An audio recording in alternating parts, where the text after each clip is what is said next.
Welcome to the What's Important Now broadcast. In America today, we are witnessing a cultural shift. This is the show devoted to the battle for the soul of our country. Join our host, Tom Sears, as he explains the issues of our day and join the fight to bring values and morality back. Let's join Tom now as he shares what's important now.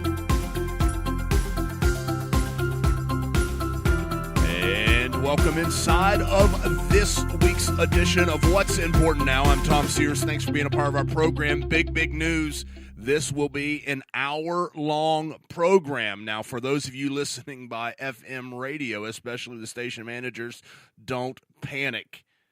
We'll cut it down to 30 minutes for you. But the listener, you need to go online, and you need to go to iTunes or to Spreaker.com. And you need to listen to the entire program. We have a jam-packed program for you, and we're going to get right to it. This is part 4 of the Unhinged series, and I've been thinking about it. I think I may just have a segment of our program called Unhinged. But until then, this is part 4. What are we going to talk about today? There's no shortage, I assure you. We're going to kick it off talking about what some call the Trump Derangement Syndrome. I don't typically follow suit with what everyone else says, but what I will say is we have a problem in this country, and it's called respect.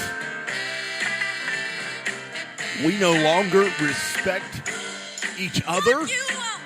We no longer respect laws.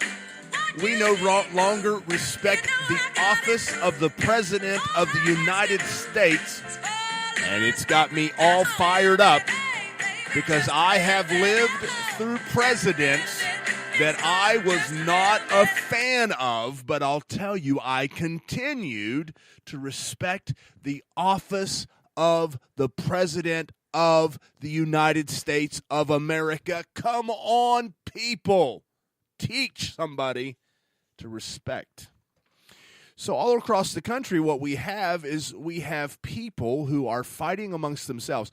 And I was going to put together an audio clip where some of the president's supporters have come under attack. Now, when I say come under attack, I'm talking physical attack. There are videos online, people getting punched in the face, milkshakes getting dumped on people's heads just because they support the president. What has this country come to? Yes, I can hear it. We are unhinged. And this is the program, and we're going to fight to bring values and morality back. This is What's Important Now. Thank you for being a part each and every episode. If you would like to send an email, write what'simportantnowradio@gmail.com. And I'm not going to go through the whole list of where you can find our program online. I'm just going to send you to what'simportantnowradio.com. What'simportantnowradio.com. And you can touch base with us through the website. We're also on Facebook, Twitter, all those places. You definitely want to subscribe on iTunes through podcast. And if you are not an Apple user, you can also find us on Google Podcast. As I've said week after week after week, if you want to find us, guess what? You will. Okay, so this so-called Trump Derangement Syndrome. They hate the president so much. And I was saying that I was going to put together an audio clip. I got a little sidetracked. I was going to put together an audio clip of Trump supporters coming under attack, but I decided against it because I would have had to bleep so many things to make this podcast and radio safe that I opted not to do it, and we're just not that kind of program. So I am just going to give you just a few of the news articles that are floating around out there. Okay, I'm just the headlines so that you can hear. And I know that you can see this, but we're going to have to decide if we're going to bring some respect back into this nation. Okay. And by the way, it starts with morals and values. Don Lemon, and if you don't know who that is, he's a CNN news anchor, attacks Trump supporters who still cheat and lie. That was his characterization, that Trump supporters still cheat and lie. It's probably why the ratings are down. Politico reporter apologizes to Trump supporters, calling them garbage people.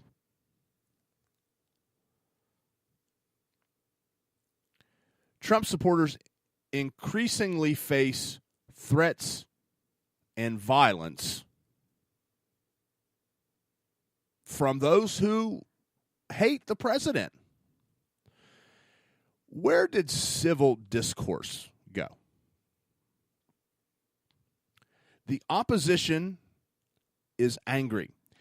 I was thinking about it because obviously this program has lived through the entire 8 years of the President Obama administration.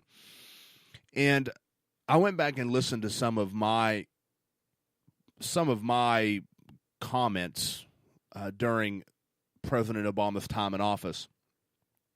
And it was very clear that I did not agree with him on most things, but he was still the president. And there were programs that I came across where I said things like, we have to respect the office.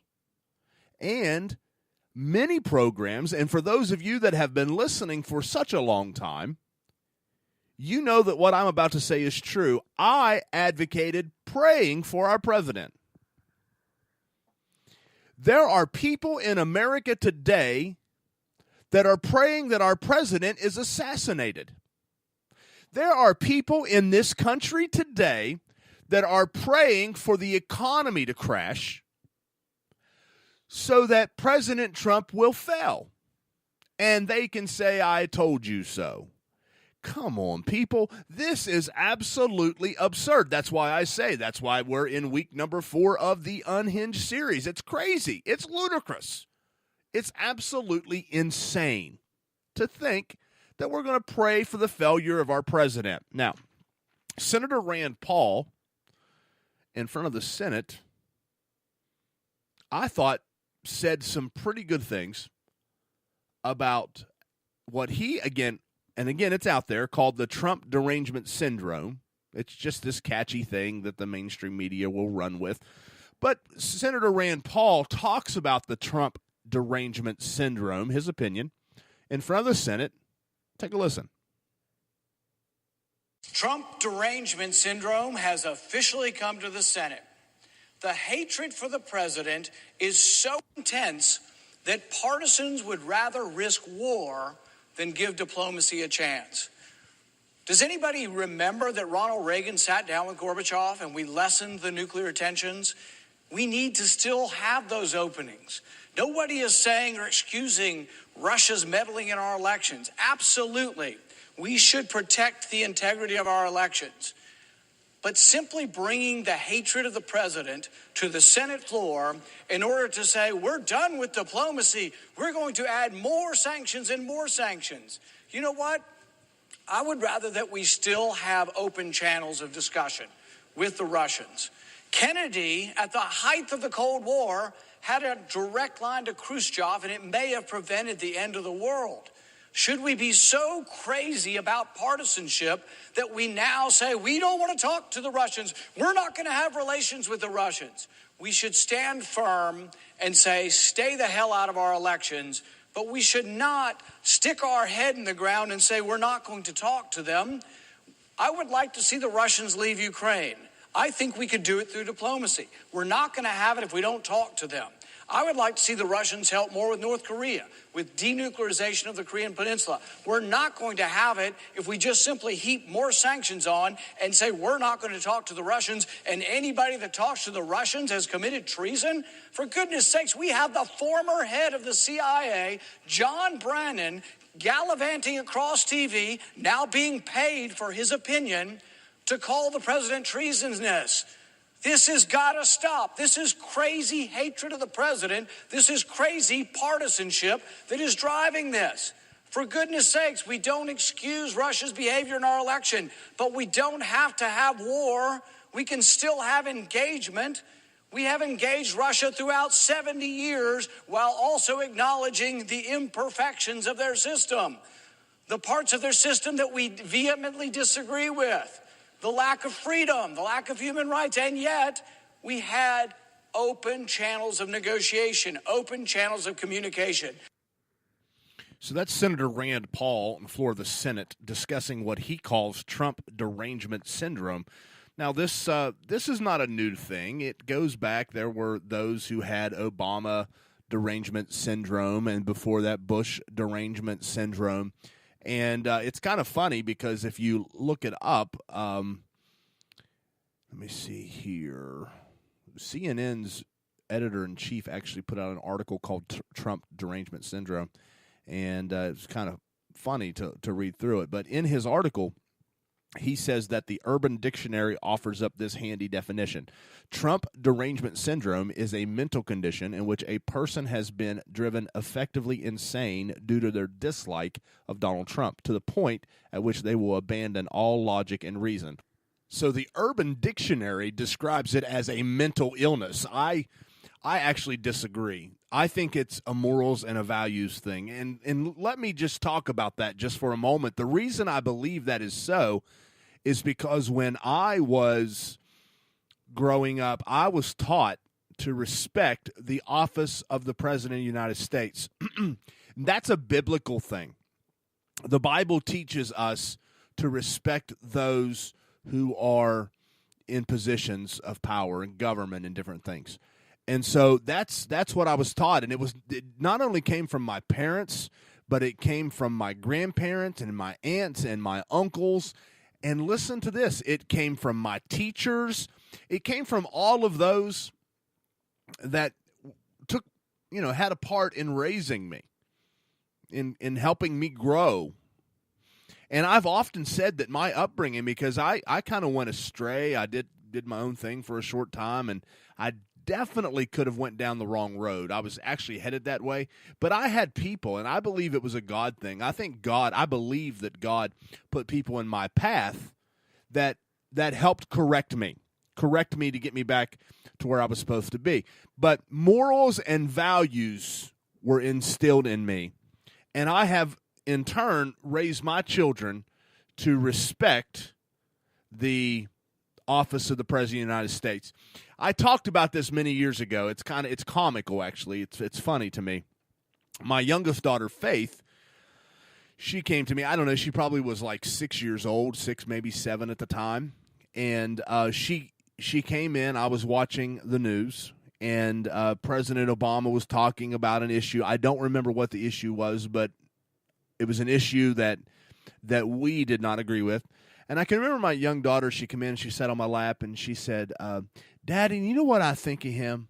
And then she just stopped. And I'm sitting there and I'm waiting for this answer, or this thought that she had. I'm waiting for her to say something.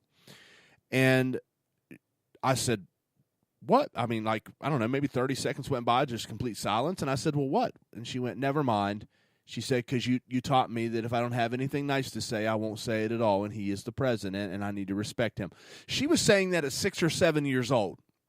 And I'm not patting myself on the back. What I'm saying is that didn't come from me. That came from those who went before me, those who taught me that, who instilled that in me, and then I passed it on. Here's what scares me.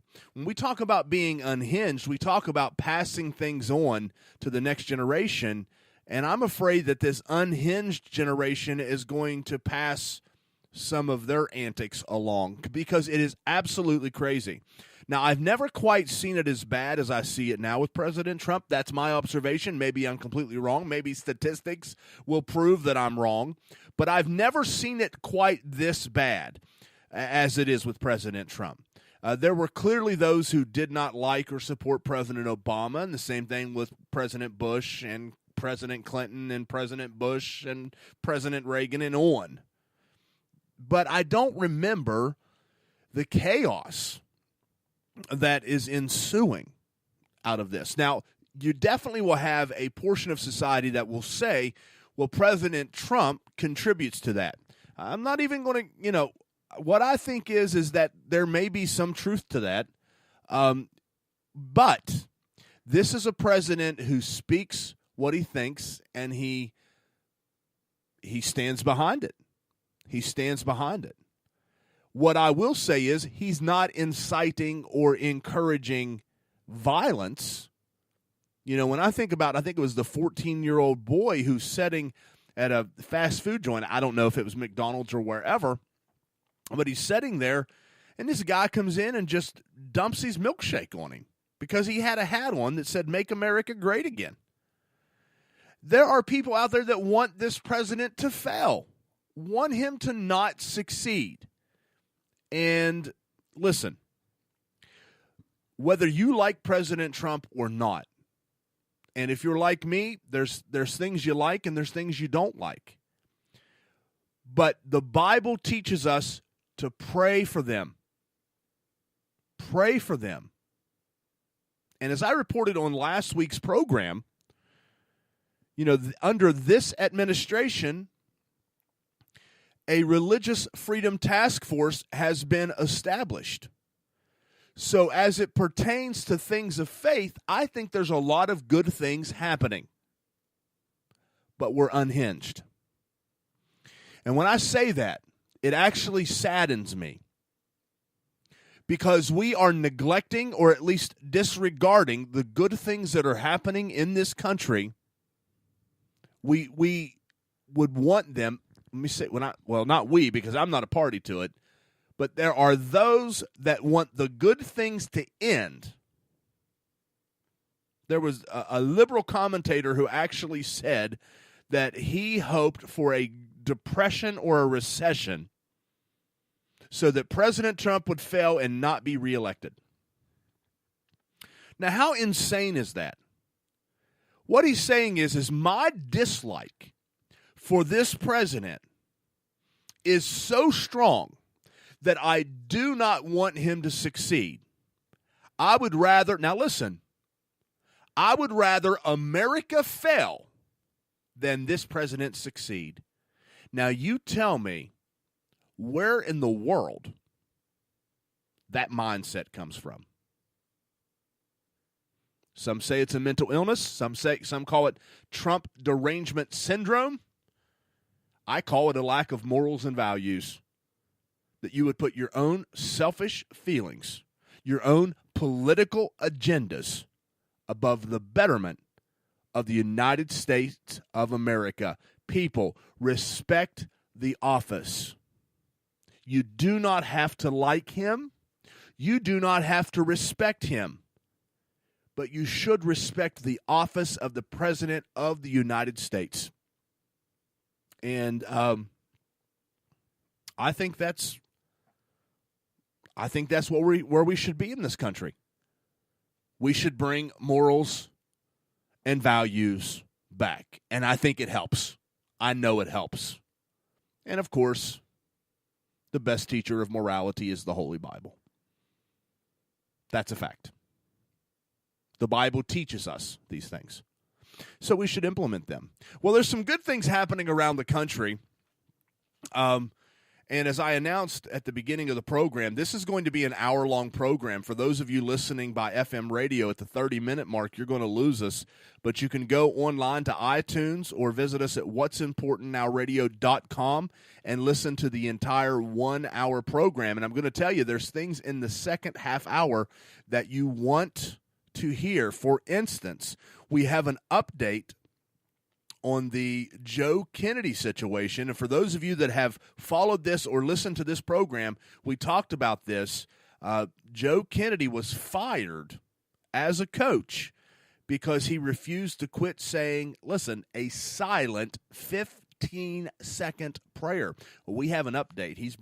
It's went through the appeals court and everything, and we have a big update on this. And we encourage you to stick around in the second half hour for that as well. Also, there's something new in Tennessee. There's something new in Tennessee. It's something good that's happening in Tennessee. We'll talk about that as well. I'm going to take a quick break. When we come back, we're going to continue to talk about the violence that's happening towards Trump's supporters. And then again, stick around for that second half hour because we have a lot happening. You're listening to the What's Important Now program, and I want to tell you it's more important now than ever. Just look around. We need to battle for the soul of America, and the fight must continue to bring morals and values back. I'm Tom Sears, and as always, it is my absolute honor to be here with you. We're not finished yet. Don't go anywhere.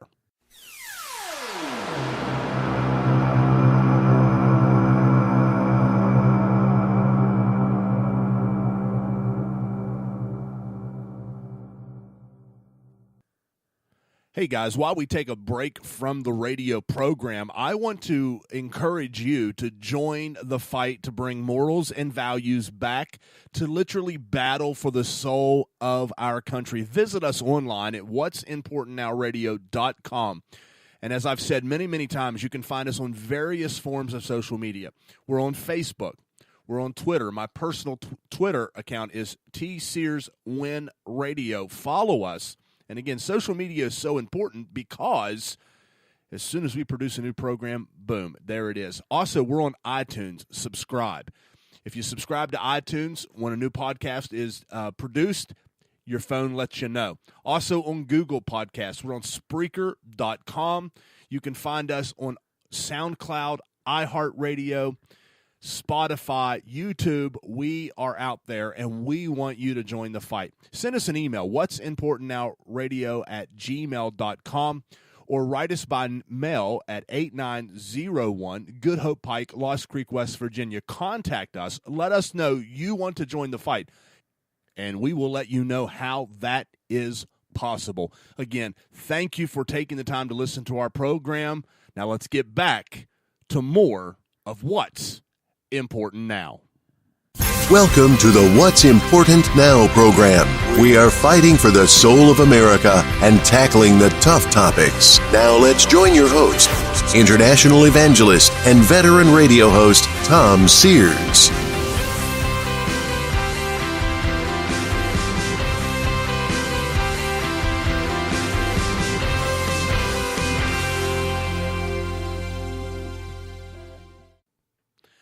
Okay, welcome back inside the program. And as we mentioned a couple of times there in the first 20 minutes of the program, this program will be 1 hour long. It's going to be our new format. So for those of you listening on FM radio, you need to go online and listen to the entire program. Our podcast is available on iTunes, Google Podcast, all that. I've already said all that, so I'll spare you. In the second half of this program, in the second half hour, there's something new happening in Tennessee, and I think it's absolutely awesome. And we'll talk about that. And then we have an update on Joe Kennedy, and that's a very important update because he's the coach who was fired for saying a silent 15-second prayer after football games. He was told to quit. He didn't quit. And again, he didn't invite anyone. Anyway, I'll talk about it in the second half. You need to hear that. So I come across this article, the Las Vegas Review-Journal, written by Wayne Allen Root on June 28, 2018. And just, again, covering this Trump derangement syndrome. I'm going to read it to you. Liberals call Trump Hitler and the conservatives who support him Nazis, which, as I pointed out in my last column, is wrong, reckless, and bordering on insanity. Hitler and the Nazis killed 6 million Jews and tens of millions of others in World War II. Nothing compares to Hitler or the Nazis. To make that comparison is obscene. So it is ironic that Democrats and liberals are acting like the mafia or street thugs or domestic terrorists. Take your pick. Liberals are purposely demonizing, intimidating, and persecuting people whose politics they disagree with. They are inciting violence, and this is no joke. They are going to get someone killed, whether it's a Republican politician, an ICE agent, or just a conservative in the wrong place at the wrong time, wearing a red Trump Make America Great Again hat. As sure as I'm sitting here, someone's going to kill a conservative based on this violent rhetoric. Ask Steve Scalise about the odds of that. Ask GOP Representative Brian Mast, a pro-open borders liberal nutcase, was just arrested for threatening to murder his children. Here are a few more horror stories. Trump's spokeswoman, Sarah Sanders, and her family were forcibly kicked out of the Red Hen restaurant in Lexington, Virginia. The hateful, vicious restaurant owner then followed the family across the street and screamed at them in the next restaurant. This is obsessed, stalker, mentally deranged behavior. Don't liberals want to destroy any Christian business for refusing service to gays? Don't they think government should fine them $100,000? Yet a group of gay waiters, according to the owner of the restaurant, thought it was perfectly okay to refuse service to a Republican. What's the difference between refusing service to a gay person, a black person, or a Republican? Isn't hate hate? Even better, Democrats don't like we have the right to enforce our own border, and our president has no right to vet people coming into America. But Democrats think they have a right to vet and deport Republicans at any business in America. And then he calls them nut jobs. Can you even imagine a white Republican restaurant owner kicking Obama administration officials out of a restaurant? We'd be witnessing mass violence, rioting, and anarchy on the streets of every big city in America. Peter Fonda called for the kidnapping of Barron Trump and for him to be, I'm going to end it there. Let's just say brutalized in a cage. And I'm going to end it there for the same reasons that I did not put together audio on some of the protests and things that are happening around this country as it pertains to Trump supporters. Ladies and gentlemen, if that is not proof positive that at least a portion of our society is unhinged, I really sincerely don't know what more proof is needed. This is unbelievable to me to think that, and again, some people say it's a mental illness, and I agree that there are probably those who are that definitely have mental illnesses. With that being said, I really believe at the core of what's driving this issue, at the core, is a lack of morals and values, a lack of respect for your fellow man, a lack of ability, or at least a total disregard for civil discourse. A lack of want to or total disregard to be able to have that sit-down conversation where you leave it saying, I don't agree, but I respect your opinion.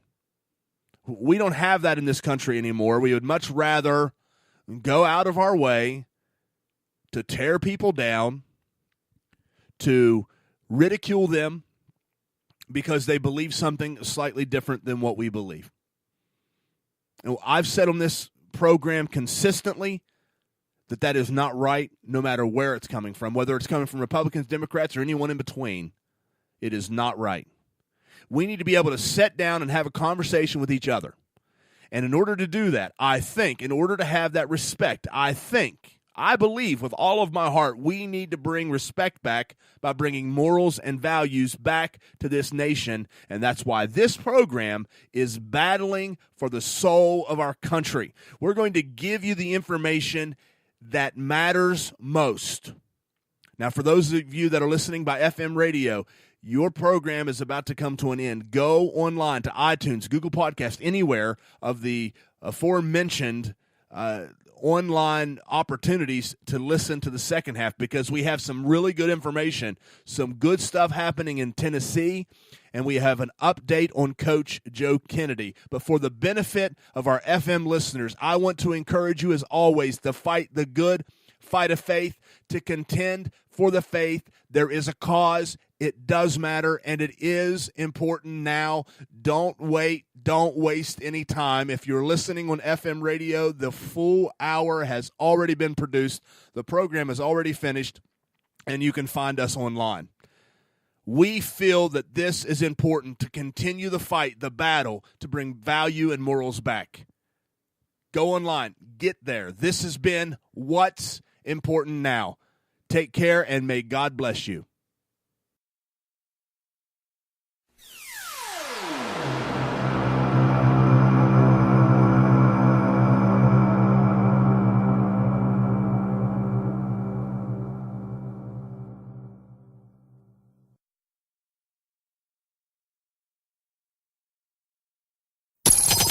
Welcome to the What's Important Now broadcast. In America today, we are witnessing a cultural shift. This is the show devoted to the battle for the soul of our country.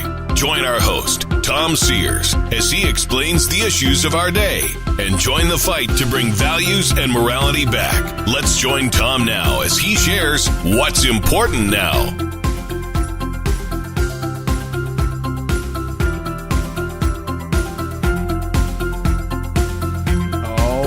Welcome back into the What's Important Now radio program. This is the second segment, or not really segment, but the second half hour of the radio program, broadcast, podcast, whatever you want to call it. Regardless, thanks for being here. We have several really good things to talk about in the second half of this program. We talked about it in the first half about an update on Coach Joe Kennedy. To preface this conversation, I want to play some audio from a previous program where we were originally discussing this on the What's Important Now radio program, and I want to use that to set the stage for what's happening, and then I want to give you an update. Now, I want to warn you, when I recorded that previous program, I was away from our studio. I was actually in Florida, and the audio quality is not the best. I mean, you can hear everything clearly. It's not in studio. So I wanted to tell you that, but this is really good. This is good. Hopefully it ends well for this coach, but again, let me play this audio clip. It will preface the update for those of you that may be completely and totally unaware of what's going on with Coach Joe Kennedy. Take a listen. He was fired for praying before games. Let's take a look at firstliberty.org. Bremerton High School in Washington State ordered football coach Joe Kennedy to stop his 7-year practice of praying on the field after every game. On October 28th, the school district suspended Coach Kennedy over his silent 15-second prayer, stripping Coach Kennedy of his right to free religious expression, a right protected by the First Amendment, federal law, and extensive case law precedent. He was ultimately fired. First Liberty Institute filed a lawsuit against the school district in August 2016. Oral arguments were held June 12, 2017, before the U.S. Court of Appeals Ninth Circuit. Now, so here's what we have. And I've been saying, apparently in error, that his prayer was 30 seconds long. Apparently it's only 15 seconds. So this is a 7-year practice that this coach put into place where he would say a silent prayer. Now, I've read into some of the other reports. Naturally, what happened, students of their own choosing started joining him. It's my understanding he never asked a single student to join him. But he would go at the end of a game and pray for 15 seconds and silently. He's not asking anyone to turn over their lives to Jesus Christ. He's simply saying a 15-second silent prayer. He's fired. He has no job. When First Liberty says that precedent has been established, they are so correct, and they would know better than I. The thing is, where have we come to as a nation that we are now so opposed to anything that is Christian that we will fire a good man of character for saying a silent 15-second prayer? To me, it's absolutely astounding. It's absolutely absurd. And, of course, my feelings, and again, that was audio from a previous program where we originally were talking about this. What was not noted in that audio is that all of Coach Kennedy's appeals failed. He was not reinstated. And so we have a good update here. I think it's a good update. I think that it has a positive – there's a chance for a positive outcome. OneNewsNow.com is reporting August 7th, 2018, an assistant football coach punished for praying after games is asking the nation's highest court to hear his First Amendment case. First Liberty Institute filed a lawsuit on behalf of Joe Kennedy in 2015 after he was suspended, then fired by the Bremerton School District for kneeling and praying after football games. A federal district court dismissed the lawsuit, and an appeal was turned down by a 3-judge panel of the Ninth Circuit. A review by the full court was refused. Kennedy's case rallied the public to his side because he claims he did not lead a team prayer or join one as a coach. But a lengthy warning letter from the superintendent claimed he was doing so and was violating school policy. A response letter from First Liberty defended Kennedy's right to prayer on the 50-yard line after ball games, arguing that he did so privately, and it was obvious to anyone watching that he allowed others to join him but did not lead the team in prayer. Today, First Liberty and law firm Kirkland & Ellis, LLP, are asking the U.S. Supreme Court to hear the case. So is legendary college football coach Bobby Bowden.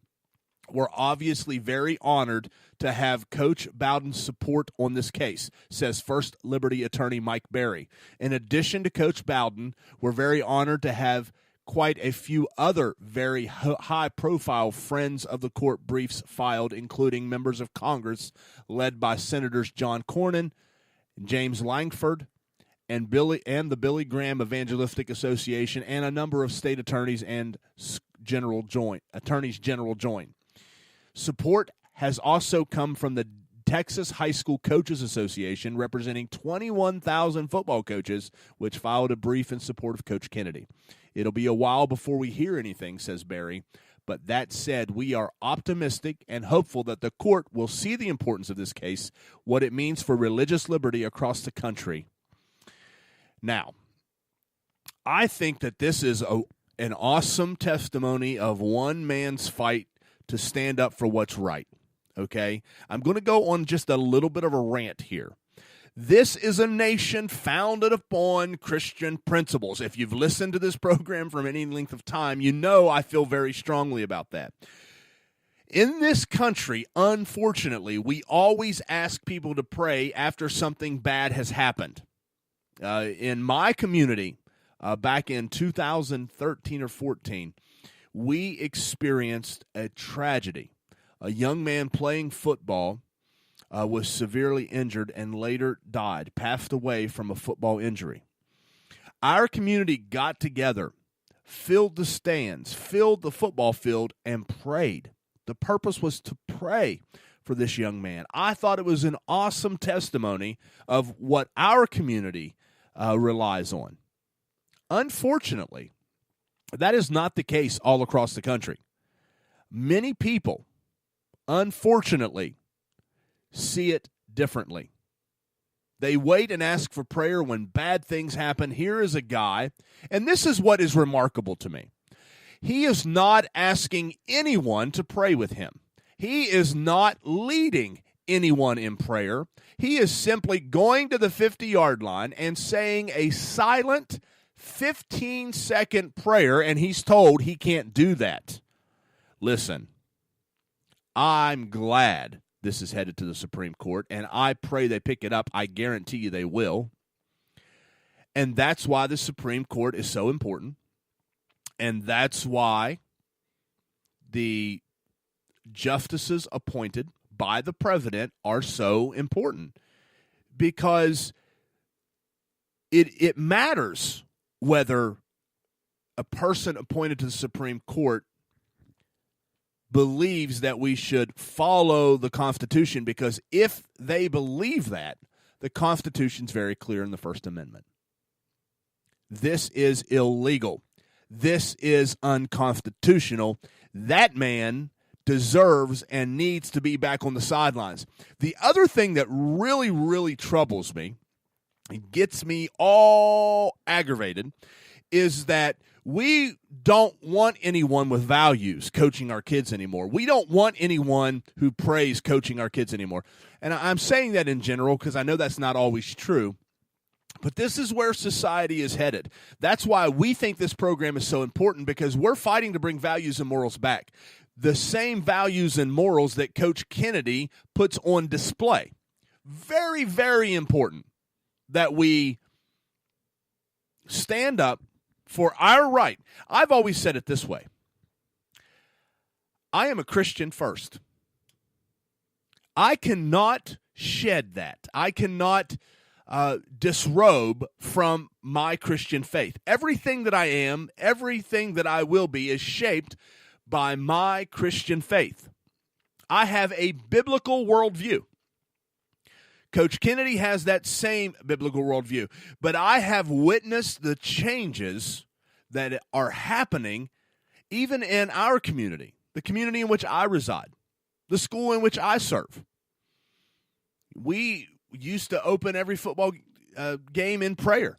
Now we're told you can't use school equipment to pray anymore. Even if a student comes up and says, I would like to say a prayer, we're not allowed to do that anymore because it could appear as though the school is in support of prayer. Wow. Unbelievable that this is where we are in this country. This is where we are. When the shooting in Columbine happened, there were members of the Board of Education that said, listen, we have got to end the insanity, because everything was about gun control. And there's a letter out there. I've shared it on the program before. And they said, we've got to end, I'm summarizing, we have to end the insanity. We have to stop arguing about guns. This is not a gun thing. This is a morals and values thing. That's what we need to bring back to our schools. That's what we need to have working in our schools, which leads right into what's happening in Tennessee. You'll find this article at biblicalnewsreport.com titled Tennessee schools must display In God We Trust, according to new law. Students heading back to school in Tennessee in the coming weeks will be greeted by more than new teachers and old friends. They'll also see In God We Trust displayed prominently in their schools. A bill requiring the national motto to be displayed in a prominent place was signed into law in April, meaning the 2018-2019 school year is the first one to be impacted by the new rule. The law defines prominent place as school entryway, cafeteria, or common area where students are likely to see the national motto. The phrase may take the form of, but is not limited to, a mounted plaque or student artwork. The bill was sponsored by Republican Representative Susan Lynn. She says, our national motto is on our money, it's on our license plates, it's part of our national anthem. Our national motto and founding documents are the cornerstone of freedom, and we should teach our children about these things. And to that I say amen and hallelujah, because it is so true. You don't have to be a Christian to realize that values and morals matter. It's insane that in this country, we fight over whether or not to allow kids to observe, look upon, see the Ten Commandments. But that's exactly what we do. In courts in there was a courthouse in Virginia when they were redoing. They come across a quote about how the law comes from God, and they were arguing as to whether or not to cover it up, because we live in such a politically correct society where we want no one to be offended. But while no one is offended, or while we're trying to offend no one, everyone is offended, and we are unhinged. That's why we're living in a time where no one's getting along. We have factions and we have cliques. because we have departed from the morals and values system in which our country was founded upon, which can be found in the Bible. So I think this is awesome. A new thing in Tennessee. Our national motto, in God we trust. The kids are going to see it. They're going to look at it every single day. And I think that is absolutely awesome. Now, to the unhinged side of it, there will be people complain. I referenced that in our community we would pray before every game, but that ended over the last couple of years because one person at a football game was offended. Who cares? If you don't like what you hear, don't listen. Why do we have to bow down? And I say we as in, Christians in this nation. Why do we have to bow down to those who are offended? Especially when there is historical proof that our belief system, the Christian faith, was extremely influential in the foundations of this country. Why do we have to bow down? Why do we have to go away and sit in a corner quietly? Well, as you probably can imagine, that's not me. I can't sit there quietly. I have to declare what I believe and where I stand. I can't do it any other way. So, where do we go from here in this country? I am thankful for a new law in Tennessee. I'm thankful for a new law in Idaho that wants to do a study on Planned Parenthood, but wants to do a study on the impacts and side effects of abortion. I'm thankful that we are in so many cases across this country now revisiting morality and truth and values. And I'll tell you why we are revisiting it. Because we're quickly realizing those of us who have an independent mind and can think for ourselves, and we don't have to be led around by someone else's rhetoric, we realize the way we've been doing it is simply not working.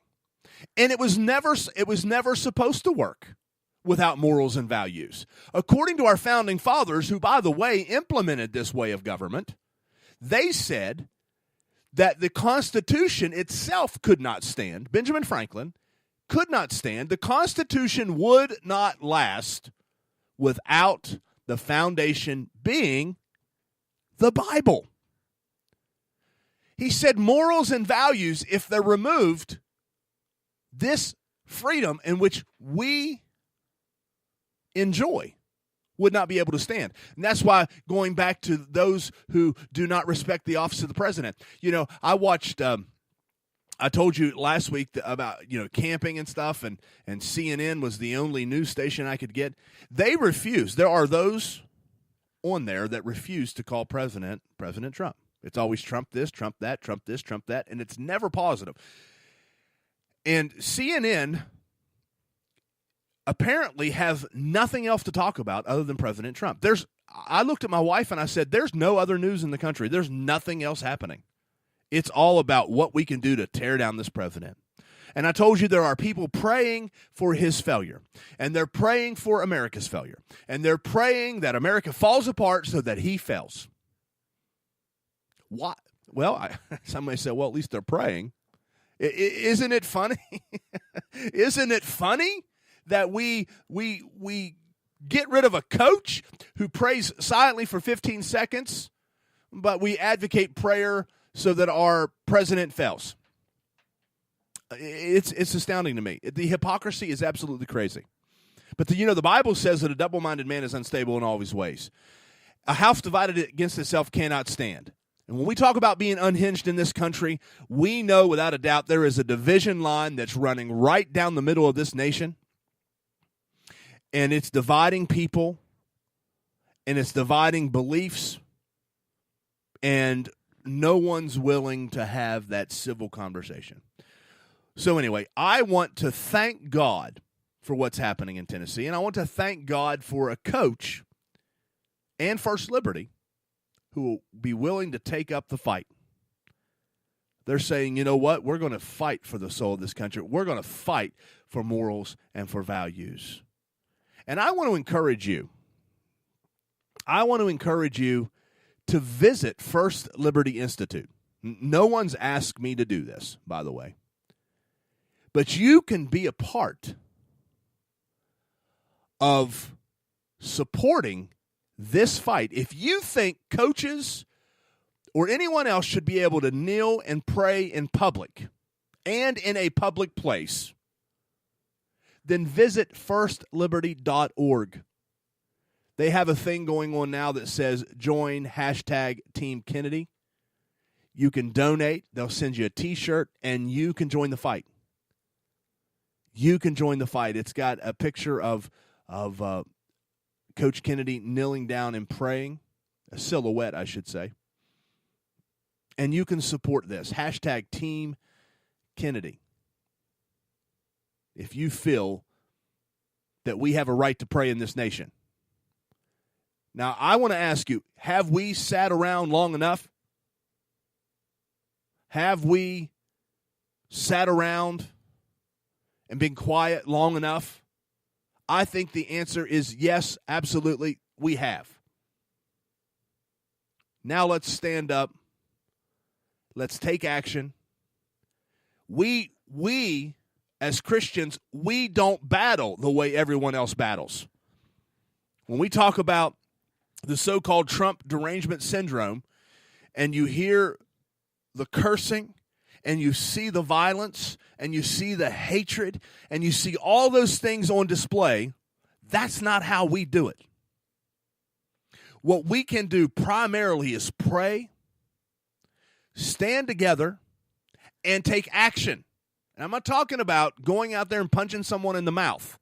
I'm talking about visiting a website like firstliberty.org, making a donation, helping them continue to fight, and stand up for what you believe. And if you believe something, don't hide it. Don't be ashamed of it. Don't be afraid of it. Don't be concerned what everyone else thinks. Stand up for what you believe. You are an American just like anyone else. You have a right to stand up for what you believe. You have a voice. And in this nation, your voice matters, or at least it should. And so it's time for us to quit sweeping everything under the carpet and pretending like everything's A-OK. It's not A-OK. Ask Sarah Huckabee Sanders if everything's A-OK when she visits a restaurant and gets run out and chased out by the owner. Ask the 14-year-old boy at the fast food restaurant who had his milkshake dumped on him because he had a Make America Great Again hat on. No one deserves this kind of treatment. And hate is hate. You can't use it in your favor and then turn around and hate on someone and say, well, that's different, just because they believe differently. That's what it's about. It's about what's happening on the inside of us. It's about the issues on the inside of us. It's about the convictions or lack thereof that are on the inside of us. It's the morals and values that we're fighting for. Morals such as respect, values such as respect, where you respect your elders, you respect your teachers, you respect the office of the President of the United States. These things matter. Do not find yourself in the unhinged category, the portion of Americans that have forgotten what morals and values are. They're blinded by their own agendas. Listen, we need to get along with everyone. We need to find a way to get along with everyone. We need to find a way to sit down and have a conversation with people. There are families being ripped apart because some family members support President Trump and others do not. I mean, this is insane. Absolutely insane. Okay. Unhinged. Unhinged. You can call it Trump derangement syndrome. I'm going to call it unhinged. Lost contact with reality. You can call it a mental illness. And I know some of that exists. I'm going to call it a disconnect from morals and values. That's why churches in America are so important. And the hatred for churches is astounding. 44% of Americans believe that church is a bad thing. 44%, that's almost half. So if you take that statistic, and this is all a hypothetical, but if you take that statistic and you say, well, if half of Americans think church is bad, well, then half of Americans probably aren't going to church. I mean, I can't imagine a person that thinks that church is bad and yet they go. I mean, I guess there might be some of that. But my point is that's about split down the middle. That's where we are. I think there's a direct connection with those who have morals and values and those who go to church and those who have been raised and taught the ways of the Bible. There, I said it. Let the uproar begin. Let the unhinged mindset begin. I believe there's a connection. There is a connection. Those who are, and it's not always the case, but those who are taught to respect typically have respect. Again, it's not always the case. And those who are taught not to badmouth people typically don't badmouth people. Those who were taught to respect the office of the president typically respect the office of the president, no matter what their political agenda is, no matter what their political ideology is. They respect. And that's what we've lost. RESPECT. Respect. We've lost it. We've lost it for each other. Kids don't respect teachers. Teachers are pulling their hair out, just trying to get through a day. We don't respect employers. We don't respect those in authority. We don't respect our police officers anymore. We want to abolish ICE. We don't respect those in power in our country. We don't respect. And that's why you see what you see on the news. You see a total disregard for authority. Well, I'm challenging you, the listener. Let's change the game. Let's bring morals and values back. And it starts with us as individuals. Challenge yourself.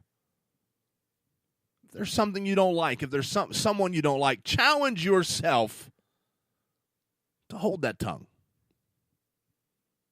You know, there's a biblical principle out of the book of James that talks about the tongue. That if we can't control the tongue, we're not going to control anything. So let's learn the art of control. Let's learn the art of giving people a voice and respecting their opinions even if you disagree. Let's do that. Let's bring that back. Because there is a battle waging in this country. I'll say it this way. The battle is on, and it's time for us to stand up and to do it right. And when I say do it right, I'm talking about be respectful, be civil, have a voice. Don't be afraid to stand up for what you believe, but don't be mean and nasty either. It's time. Our country's waiting.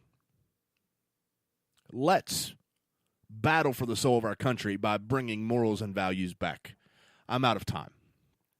1 hour has come and gone, or almost come and gone. And I want to encourage you to fight the good fight of faith, to contend for the faith. There is a cause. It does matter, and it is important now. Thank you so much for listening, for supporting us.